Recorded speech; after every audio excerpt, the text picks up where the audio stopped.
discutan mi forma de tratar las relaciones entre la educación y los mercados. Muchas gracias. Bueno, gracias, Annie. Creo que el panorama amplio que esbozó Annie sirven para ir pensando en una forma más integral algunas cuestiones que estamos viendo en forma puntual. Por ejemplo, el de los proveedores transnacionales de educación superior, el de la venta de servicios como los servicios de aseguramiento de calidad o el mercado de los alumnos, sean alumnos nacionales, sean alumnos extranjeros. Tenemos ahora una media hora para hacer preguntas-respuestas, así que los invitaría a hacer en forma breve, pero por oralmente, las preguntas que tienen, ¿no? Para que tenga tiempo Annie de contestarle. Gracias. Frente a todo, me pareció muy interesante la plática porque sistematiza una gran cantidad de evidencias que tenemos de este proceso en nuestras investigaciones muy diversas, ¿no? O sea, una anécdota simplemente, yo que trabajo dentro de escuelas primarias, hice una etapa de trabajo de campo el año pasado y llegué, ya había hecho mucho trabajo antes, pero en esta ocasión llegué y la conserje me pregunta ¿de qué empresa viene? Bueno, mi pregunta es otra. Mi respuesta ante este proceso siempre es decir que la educación no puede ser inherentemente productora de un valor, de un profit, ¿no? Es decir, si realmente se toma en serio un proceso educativo, no puede generar una ganancia del 15% como esperan, y que por eso requiere la subvención necesariamente del sector público, de los fondos públicos. Es decir, hay algunos campos de reproducción de la fuerza de trabajo que tienen un límite inherente al desarrollo del capitalismo o de la lógica del capitalismo. ¿Será uno de ellos o no tiene límite? ¿Cómo lo ve? Bueno, mi opinión es que no se conocen los límites de la capacidad destructora del capitalismo, ya sea de los hombres o de su entorno. No se conocen. Muchísimas gracias por la exposición. Realmente creo que a todos los que estamos acá nos ha hecho pensar a partir de los ejemplos como en las diferentes, no solamente condiciones de los países, sino en las diferentes reflexiones que uno viene haciendo sobre la relación público-privado. Viendo los ejemplos que parecieran como más evidentes en la educación superior, incluso ahí uno puede pensar que el verdadero desafío tiene que ver con la pregunta que uno pueda hacerse sobre hasta dónde incluso la educación superior es un bien social, más que solamente visto como un bien económico. Y en esa medida nosotros tendríamos que sopesar la parte de intervención, entrelazamiento, asociación de esfuerzos entre lo público y lo privado, pero sin perder de vista que hay sectores de la población que realmente no tienen condiciones de acceder a esos mercados, por un lado, visto desde el lado de los estudiantes y las familias.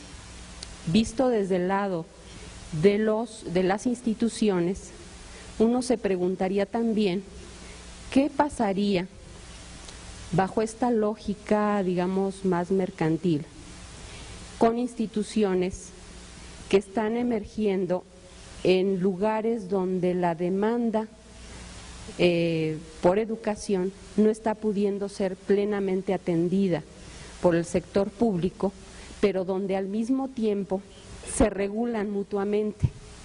Y entonces son instituciones que no tienen las condiciones para poder, digamos, establecerse a lo largo del tiempo.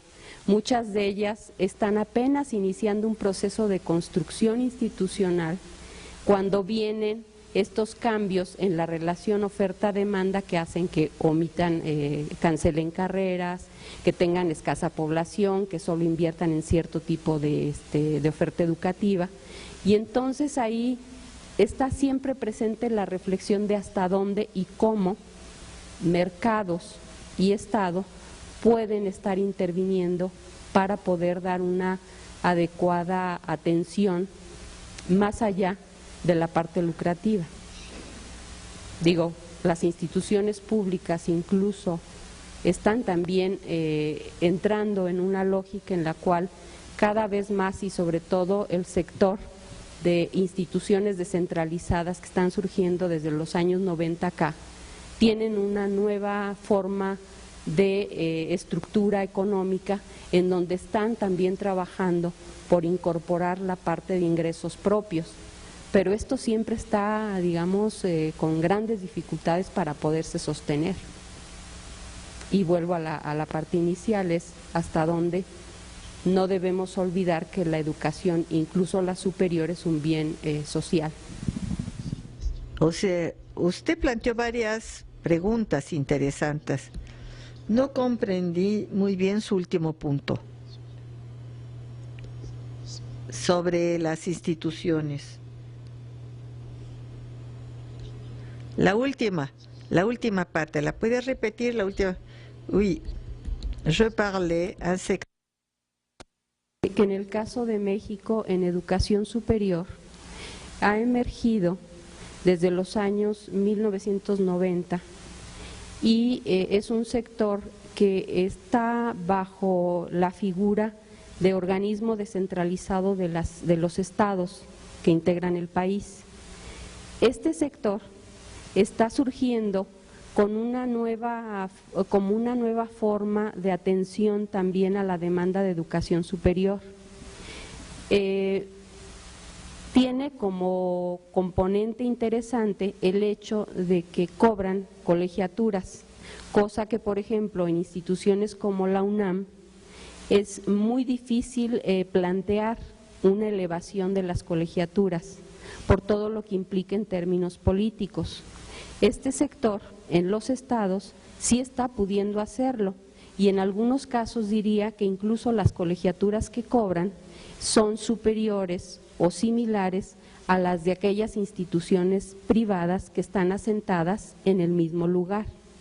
Entonces, es interesante el planteamiento de hasta dónde entra la parte del mercado, incluso en estas instituciones públicas que ya de por sí están definiendo como un nuevo perfil, pero hasta dónde también no pierden de vista que justamente muchas de ellas se han asentado en áreas geográficas donde la demanda que están atendiendo es una demanda de zonas urbanas, de sectores de medios y bajos e incluso en algunos casos en zonas semiurbanas.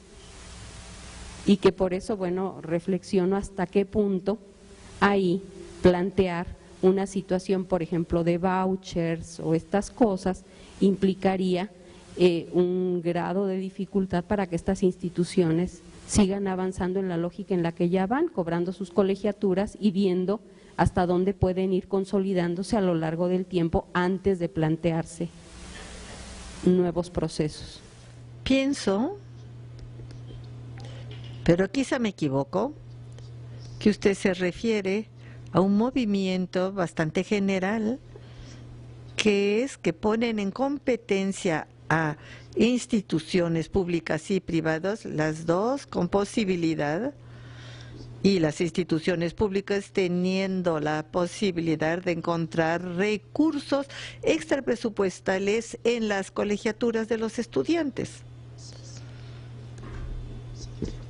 Ese es un fenómeno que se observa en los países que empezaron pronto. La gran ventaja de Estados Unidos e Inglaterra, y que fueron los primeros, así que ya tienen 30 años de experiencia. La competencia entre instituciones escolares no es jamás una competencia en el precio, jamás hace bajar el precio, es una competencia de calidad. Una competencia de calidad quiere decir, es lo que llamamos los equipenistas, una competencia imperfecta, y que por consiguiente la competencia se hace en los gastos de calidad como se piensa que los clientes la van a apreciar.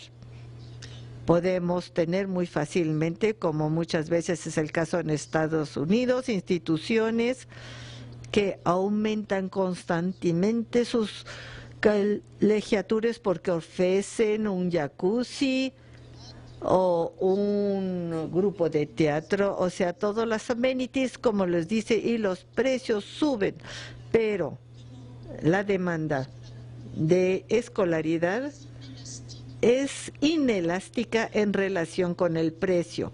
Quiere decir que las familias son indiferentes del precio y aceptan pagar más e incluso piensan que cuanto más caro mejor es. Por lo tanto, en ese momento tenemos un fenómeno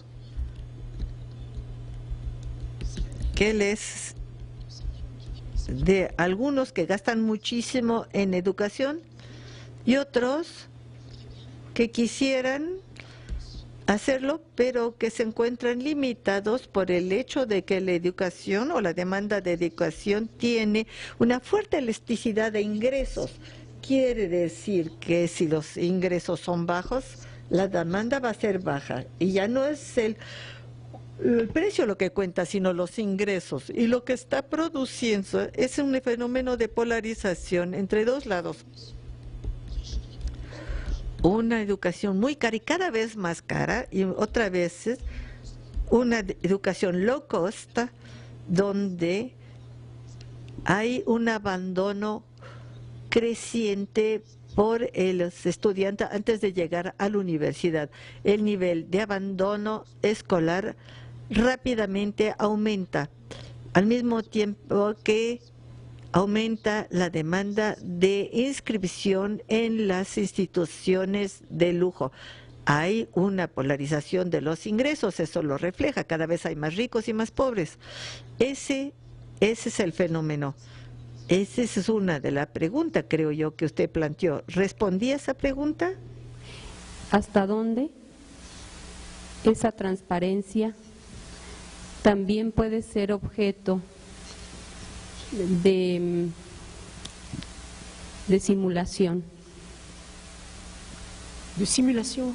En el sentido de mostrar indicadores en donde la parte, digamos, de contenido de los logros sea algo aparente. La tricherie? Ah oui, ça, c'est l'objet d'une... Pardon. De una literatura bastante abundante y divertida de que es cómo hacer trampa. O sea, como una forma de resistencia a algo que los docentes no soportan. Tradicionalmente los docentes tienen obligaciones de medios, pero se les tiene confianza. Y ahora tienen obligaciones de resultados y están sometidos a una desconfianza permanente. Y el control se hace muchas veces en los resultados que ellos consideran que no son esos resultados los que deberían de medirse. Así que no están nada de acuerdo, así que hacen trampa. Hay una gran variedad para hacer trampa. Estos objetos de una literatura gris muy abundante. Sí, hay formas de hacer trampa, por supuesto. Gracias por su exposición. Yo quiero hacerle una pregunta muy concreta. ¿Qué pasa en Francia? Usted nos ha dado ejemplos de Estados Unidos, de Inglaterra, pero ¿cuál es el problema? ¿Cuál es este fenómeno? ¿Cómo se da en Francia? Gracias. Lo hacemos un poco como en Rusia. Éramos uno de los dos países, como lo decía la OCDE, el sistema público más grande, y los dos países se encuentran ante una situación muy difícil, que es el de cambiar totalmente de modelo. En Rusia se hizo, en cierta forma, a través del derrumbe a finales de los años, por ejemplo, desde entre 1990 y 2000, las instituciones escolares ya no tuvieron fondos públicos, así que se privatizaron, y actualmente lo que hace el gobierno ruso es utilizar los métodos del nuevo management público para volver a tomar el control de esas instituciones sin por eso pagar. Da resultados muy interesantes. En Francia tenemos el problema, es que no tuvimos ese derrumbe, por lo tanto es extremadamente difícil hacer que un sistema escolar centralizado público, donde las valientes poblaciones locales quieren, y hacerlo pasar a un sistema que ahora a nivel internacional se nos recomienda. Como muchos neófitos, Francia va más allá de lo que le pide el sacerdote.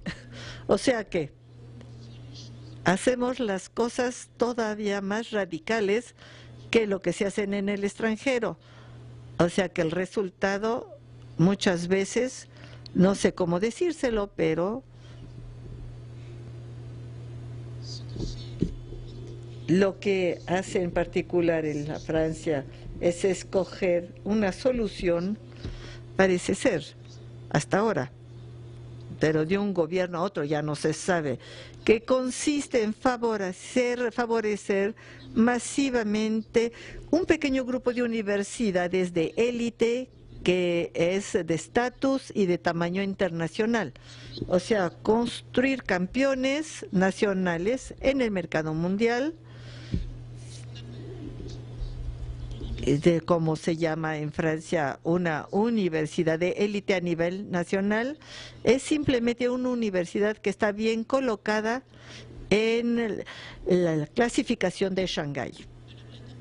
La interpretación francesa fue decir, si queremos ser bien clasificados, hay que tener muchas publicaciones y muchas patentes, puesto que la clasificación de Shanghái casi no toma en cuenta la calidad de la enseñanza, sino casi exclusivamente la calidad del producto de innovación y de patentes. ¿Por qué?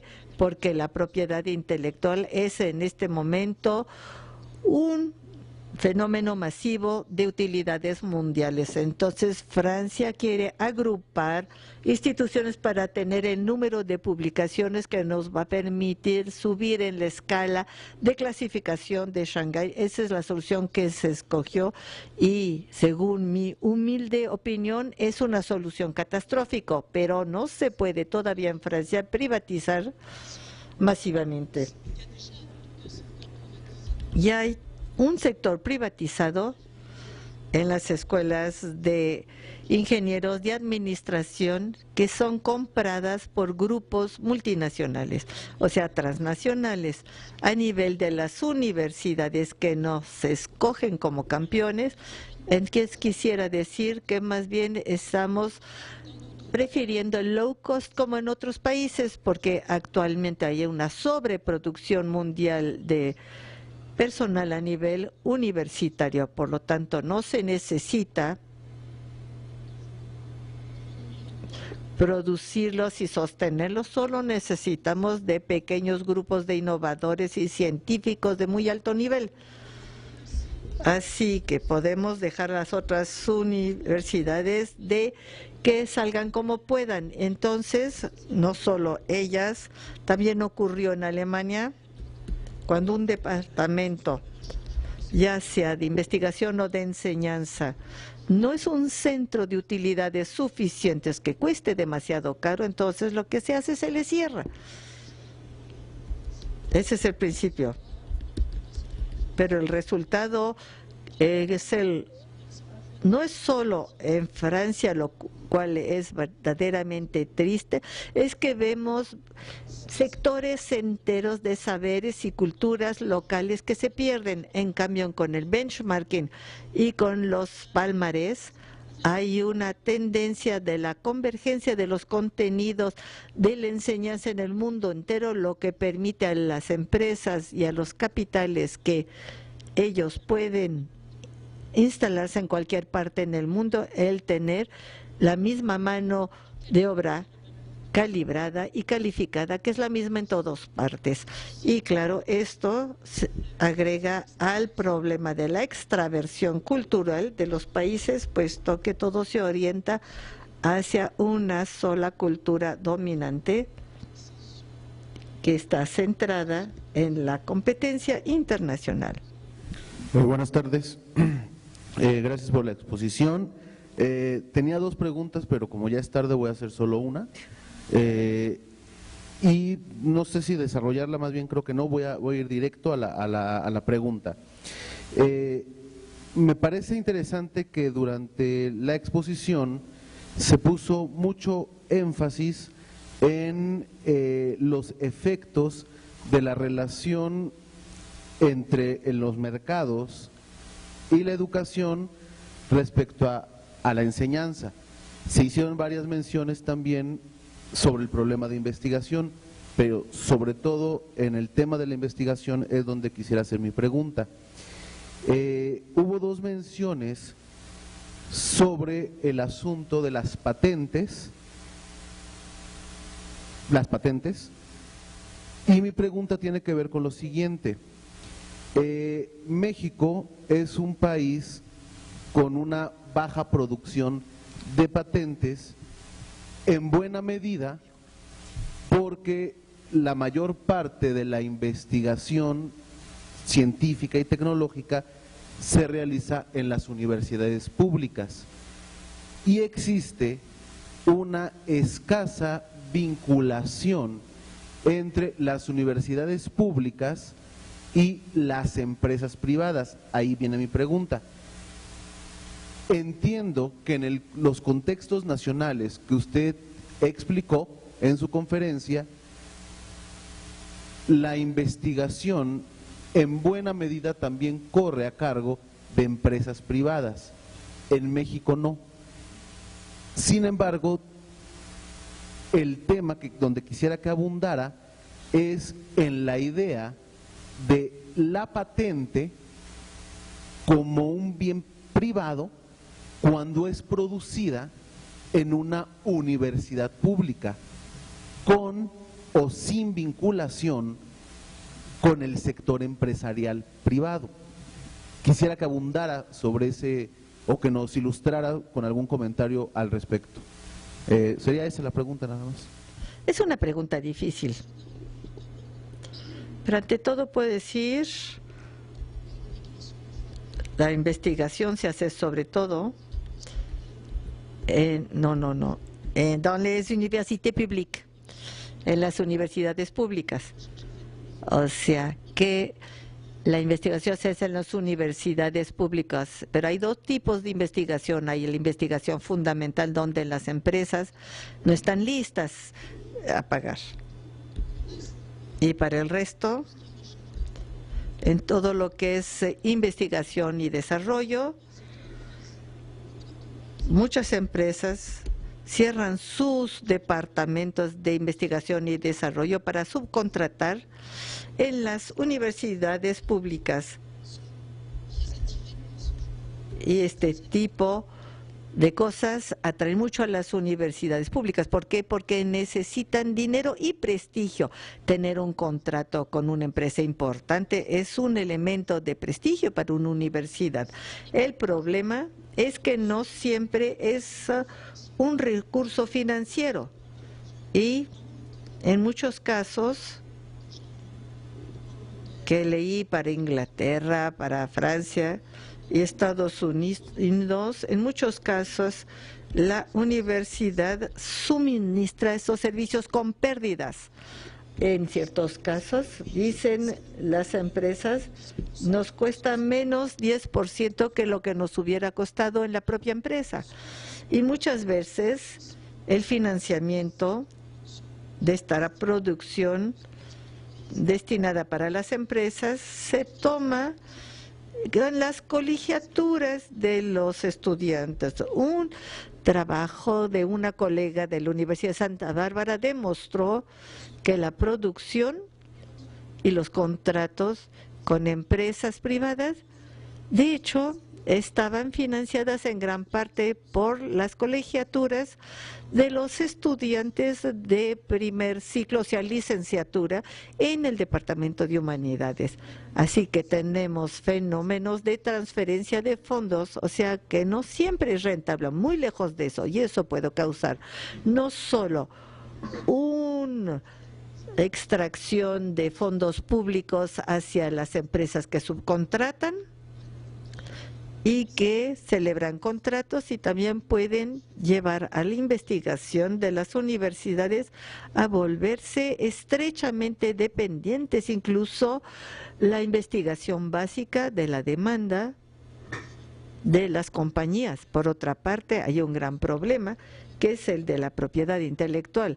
La mayor parte del tiempo la producción de una universidad pública de una innovación, de un nuevo conocimiento, y es de la propiedad privada de la empresa que firmó el contrato.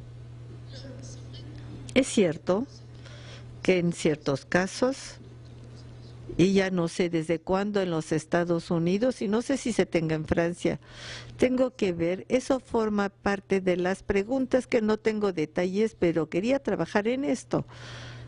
Dar a las instituciones la posibilidad de ellos mismos registrar sus patentes y tener regalías de las patentes universitarias. No sé lo que cambie notablemente en el funcionamiento general, salvo que la universidad van a poder tener regalías y financiamiento y eventualmente hacer investigación y desarrollo independientemente de la obligación de entregar los resultados a una empresa privada.